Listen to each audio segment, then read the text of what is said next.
دوستو یاد رکھنا، تگڑا اور مضبوط جوان پتہ کون ہوتا ہے؟ جس کی نظریں پوری طرح اس کے کنٹرول میں ہوں۔ یہ علامت جوانی ہے۔ جس آدمی کا پوری طرح، دو لوگ دنیا میں کبھی کوئی کارنامہ سر انجام نہیں دے سکتے، ایک جو حرام کھاتا ہو، ایک جس کی نظر ناپاک ہو۔ محمد بن قاسم جب یہاں آئے تھے نا، تو ایک دن بڑے پریشان تھے، تو ایک بزرگ کہنے لگے آپ کیوں پریشان ہیں؟ کہنے لگے راجہ دہر سے مقابلہ ہے اور ہماری فوج تو سندھ کے رستے بھی نہیں جانتی، زبان بھی نہیں جانتی، لڑیں گے کیسے؟ 2-4 دن کے بعد ان بزرگوں کی دوبارہ محمد بن قاسم سے ملاقات ہوئی تو بڑے خوش تھے۔ کہا اب آپ کیوں خوش ہیں؟ کہنے لگے وہ میرا مقابلہ نہیں کر سکتا، میں نے تحقیق کر لی ہے۔ کہا کیوں؟ کہنے لگے نظر کا گندہ ہے، اور جو نظر کے گندے ہوتے ہیں وہ میدانوں میں ٹھہرا نہیں کرتے۔ میدان کے لیے نکلنے کے لیے پاک جوانی کی ضرورت ہوتی، تطہیر مزاج ہونا ضروری ہوتا ہے، پاکیزہ افکار اور سچی اور سچی ستھری سوچوں کا ہونا ضروری ہوتا ہے۔ اس لیے فرمایا کہ میرا مقابلہ نہیں کر سکتا۔ حضرت عبداللہ ابن حذافہ کمرے میں تھے، تو وزیر کی بیٹی اندر سجی سنوری پہنچ گئی۔ جیسے ہی آپ نے اس کفر کی چال کو دیکھا تو تیمم کر کے نفل شروع کیے۔ وہ ساری رات بیٹھی رہی، رب کا بندہ ساری رات عبادت کرتا رہا۔ عبادت بڑا سہارا ہے، مصلی بڑا سہارا ہے اللہ کے بندوں۔ صبح دروازہ کھولا، وزیر نے اپنی بچی سے پوچھنا چاہتا تھا رزلٹ کیا نکلا، تو وہ کہنے لگی پیچھے ہٹ جا، اب تیرا میرا تعلق کوئی نہیں، میں نے نبی پاک کا کلمہ پڑھ لیا۔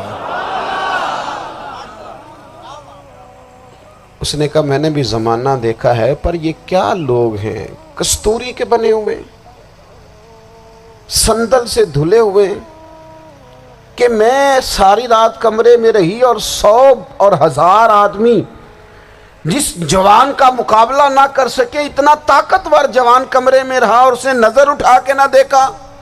او کچا رنگ للاری والا جڑا چڑھدا تے لیندا رہندا ہے، اے عشق تیرے دا رنگ محمد چڑھیا پھر نہیں لیندا۔ میں کہا ایک دفعہ نظر اٹھا کے نہیں دیکھا، کمال ہو گئی۔ اتنے بڑے لوگ، اتنی بڑی سعادت مندی، فیروز بختی، معاملہ فہمی حد ہو گئی۔ اللہ اکبر۔ دوستو بادشاہ جب پوری طرح ہار گیا نا، اس نے کہا مار دو۔ تیل گرم کیا ایک کڑاہی میں، اور جب آپ کو اس میں ڈالنے لگے تو آپ کی آنکھوں میں آنسو آ گئے۔ بادشاہ کا خیال ہوا شاید نرم ہو گئے ہیں، کہنے لگا روئے کیوں؟ فرمانے لگے سوچتا ہوں جان ہی ایک ہے، کتنا مزہ ہے اس کی راہ میں جان دینے کا، کتنی لذت ہے اس کے نام پر مرنے میں، کتنا لطف ہے۔ جے تو چڑھیا اتے دار بھی نہیں، تے جے تو وکیا عشق بازار بھی نہیں، تے ایڈا سستا سودا پیار بھی نہیں، تے ایڈا سستا لبدا یار بھی نہیں۔ کئی جنگل گانے پیندے نہیں، کئی دوزخ لنگنے پیندے نہیں، جے وہ اس ملوں بھی مل جاوے، ایدوں سستا ہور بپار بھی نہیں۔ تے کچھ سمجھ نہ آوے لوکاں نوں وہ کادے نال شہید کرے، ڈٹھی یار دے ہاتھ تلوار بھی نہیں، پر او دا خالی جاندہ وار بھی نہیں۔ کہنے لگے ایک جان ہے نا، تو دل کرتا ہے ہزاروں ہوتی تو ایک ایک کر کے محبوب کے نام پہ قربان کرتا، جب میرے پاس ہے ہی ایک، کروں کیا؟ حضرت عبداللہ ابن حذافہ رضی اللہ تعالیٰ عنہ جب روئے اور بادشاہ نے یہ بات سنی، تو بادشاہ اٹھ کے کھڑا ہو گیا، سارے وزیروں مشیروں کو کہنے لگا تم نے کہا تھا نا بندہ ضائع کرنے والا نہیں، یہ بھی ضائع کرنے والا نہیں۔ کہنے لگا میرا ماتھا چومو، تم جیسے لوگوں کو قتل نہیں کرنا چاہیے، آزاد کرنا چاہیے۔ عزیز اپنی زندگی سے نا یہ بہت زیادہ ہرس، ہوس، طمع، اور یہ کسی بات کی بھی ہو، ہرس صرف پیسوں کی نہیں ہوتی ہے، شہرت کی بھی ہوتی ہے، یہ بیماری انسان کو اقتدار کی بھی ہوتی ہے، تعریف کی بھی بیماری ہوتی ہے، یہ سارے نقص ہوتے ہیں لوگوں کو، اور معاذ اللہ بعض جبوں کبوں کے اندر بھی ہوتے ہیں، وہاں بھی پنپتے ہیں۔ اپنی زندگی جب تک اس سادگی میں نہیں لاؤ گے جو رسول پاک نے عطا فرمائی ہے، جب لوگ آسانیوں میں پوری طرح الجھ گئے تو پھر وہ دور ہوئے اور کفر چڑھ گیا۔ دوسری بات، اللہ کے محبوب صلی اللہ تعالی علیہ وسلم کی محبت ہم سے تقاضا کرتی ہے کہ ہم اس مشن کے لیے کام کریں جس مشن کے لیے رسول پاک نے کام فرمایا ہے۔ ہم سارے کام بڑے مضبوطی سے، سوچ سمجھ کے، تدبر سے، حکمت سے، تقاضوں کو مد نظر رکھتے ہوئے کرتے ہیں سارے کام۔ دین کے کام میں ہمارا مزاج نہیں ہوتا، او ہو جائے گا جی، آپ بسم اللہ پڑھیں جی، شروع کریں جی۔ آپ تقاضوں کو سمجھیں، چیزوں کو دبائیں نہیں، چیزوں پر غور کریں۔ کسی کے ذہن کی سطح پر سوال ابھرتا ہے، اس کا تسلی بخش جواب دیں۔ اپنی زندگی میں دین کے کام کے لیے اپنے آپ کو وقف کریں، اور دین کے کام کے بہت سارے پہلو ہیں۔ ہزاروں لوگوں کو قرآن پاک ٹھیک پڑھنا نہیں آتا، ہزارہ لوگ ہیں جو قرآن مجید کے مطالب سے آگاہ نہیں ہیں، دین کی بنیادی ضروریات سے لوگ نابلد ہیں۔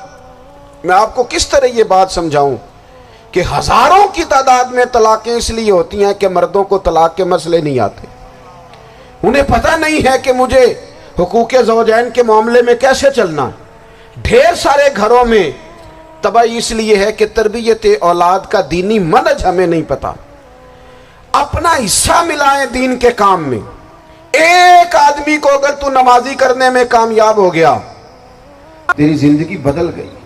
وہ دین بیزار لوگ جو ہمارے بیچ بیٹھ کے ہماری نوجوان نسل کو پگڑی اور داڑھی کا نام لے کے بنیادی طور پر دین سے دور کرتے، ایسے نوجوانوں کو دین کا پیغام محبت دے کر دین کے قریب کرنا ہماری ڈیوٹیوں کا حصہ ہے۔ ہمیں ذمہ داری کا احساس کرنا پڑے گا، ہمیں یہ خاص قدم اٹھانا پڑے گا، توجہ دینی پڑے گی۔ مساجد، مدارس، میں آپ سے عرض کروں، اتنی ڈٹ کے مخالفت ہوتی ہے نا مدرسوں کی، اتنی ڈٹ کے۔ میں ادارہ چلاتا ہوں، اس کے چلانے میں جو مشکلات ہیں وہ تو ہم بتا نہیں سکتے آپ کو، اس لیے کہ میری قوم، میرا اس قوم سے تعلق ہے جو نعت خواں امیر کرنا چاہتی ہے، مدرسے نہیں۔ ہاں، نقیب خطیب پیدا کرنا چاہتی ہے، شعر و شاعری کی زندگی کو پروان چڑھانا چاہتی ہے۔ فقط ہمارا ان لوگوں سے تعلق ہے جو لاکھوں کروڑوں روپیہ محافل پہ لگائیں گے، اور قاری صاحب بیچارے اگر مسجد کا کوئی ہونے والا کام کسی وقت بتا دیں گے تو وہ بڑی مشکل آ جائے گی ان کے لیے۔ یہ کیسے ہو سکتا ہے، آپ نے یہ ڈیوٹی بتا دی۔ مدارس اور جتنا اہم رول دین کو پھیلانے میں مدارس اسلامیہ کا ہے، اتنی زبردست، لوگوں کا خیال ہوتا ہے میری طرح کے لوگ شاید کام کرتے ہیں، ڈیوٹی کرتے ہیں۔ یہ 10-15 لوگ آپ کو نظر آتے ہیں جو آپ کو کہیں میڈیا پر یا ادھر ادھر ڈیوٹی کرتے، مخلص لوگ اپنی جگہ پہ، وہ بھی بڑا ہی کام کر رہے ہیں، جو میڈیا پہ آ کے بھی اخلاص سے اور درد دل سے کو دین کی، ان کی بھی کسی بات کی حوصلہ شکنی نہیں۔ لیکن ہزارہ اساتذہ جو مدارس میں بیٹھ کے پڑھاتے ہیں، جنہوں نے وہ سارے لوگ تیار، آپ سمجھ نہیں سکتے کتنا بڑا کام۔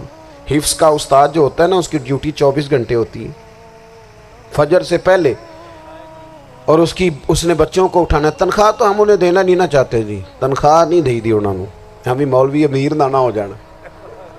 مولوی نو تے سوٹ بھی 27ویں والی رات دے ہے تاکہ کدھر سوان کے عید والے دن پا نہ لوے، چونکہ 27ویں تو بعد تے درزی پھڑتا ہی کوئی نہیں، کیوں حضرت؟ ایسے ہی ہے نا، اس وقت تو نہیں نہ لیتا۔ تو ہم چاہتے ہیں مولوی ہماری مرضی کے ہماری طرح کا سوٹ نہ پہن لے۔ مدارس کی مضبوطی، آپ یہ دیکھ لیں، یہ صلاح الدین ایوبی کا تعلق بھلا کس چیز سے تھا؟